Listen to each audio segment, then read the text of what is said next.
ಈ ಸಿನಿಮಾದ trailer release ಮಾಡಿಕೊಡ್ಬೋದಾ ಅಂತ ಹೇಳಿ ಹರಿಪ್ರಿಯ ಅವರು ನನಗೆ ಫೋನ್ ಮಾಡಿದ್ರು.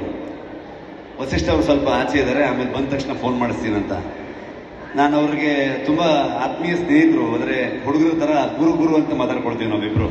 ಸರ್ ಹಾಗಾದ್ರೆ ಆ ಸ್ನೇಹಿತನ ವೇದಿಕೆ ಮೇಲೆ ಕರ್ಕೊಂಡಿಲ್ಲ ಸರ್ ಅಲ್ವಾ? ನಾನು ಅನ್ಕೊಂಡೆ ವಸಿಷ್ಠ ಅವರು ಕೈಯಾರೆ ಅವ್ರನ್ನ ಕೈ ಹಿಡಿದು ಹಂಗೆ ಕರ್ಕೊಂಡ್ ಬಂದ್ರೆ ಲವ್ಲಿ ಆಗಿರತ್ತೆ ಅಂತ ಹೇಳಿ. ಸೊ ವಸಿಷ್ಠ ಅವರೇ, ನಿಮ್ಮ ಪ್ರೀತಿಯ ಧರ್ಮ ಪತ್ನಿಯವ್ರನ್ನ ಅಲ್ಲಿಂದ ಅಲ್ಲ ವಸಿಷ್ಠ ಅವರು ಈ ಕಡೆ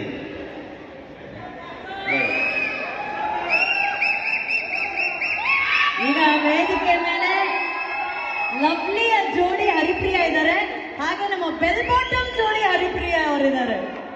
ಸೊ ಹರಿಪ್ರಿಯ ಅವರು ನನಗೆ ಕೇಳಿದ ತಕ್ಷಣ ವಸಿಷ್ಠ ಫೋನ್ ಮಾಡ್ತಾರೆ ಅಂತಂದ್ರು. ಅದೇ ನಿಮ್ಮ ಗಂಡನ್ಗಿಂತ ಮುಂಚೆ ನೀವೇ ನನಗೆ ಪರಿಚಯ ಅಲ್ವಾ ಅಂತ ಹೇಳಿ ಅವ್ರೇನು ಫೋನ್ ಮಾಡೋದು ಬೇಡ, ನಾನೇ ಫಸ್ಟ್ ಫ್ರೆಂಡ್ ಅಂತ ಅನ್ಕೊಂಡು ರೇಗಿಸ್ತಾ ಇದ್ದೆ ಅವರಿಗೆ. ನನ್ನ ಮೊದಲನೇ ನಿರ್ದೇಶನದಲ್ಲಿ ಇವರೇ ಹೀರೋಯಿನ್ ಆಗಿದ್ರು. ನಾನು ರಿಕ್ಕಿ ಸಿನಿಮಾ ಮಾಡಿದಾಗ ಮೊದಲನೇ ನಾಯಕನಾಗಿ ನಟಿಸಿದಾಗಲೂ ಕೂಡ ಅವರೇ ಹೀರೋಯಿನ್ ಆಗಿದ್ರು. ಸೊ ಹಾಗಾಗಿ ಸೊ ಹೌದು ಅನುಶ್ರೀ ಏನಪ್ಪ ನನಗೆ ಕರೀತಾರೆ.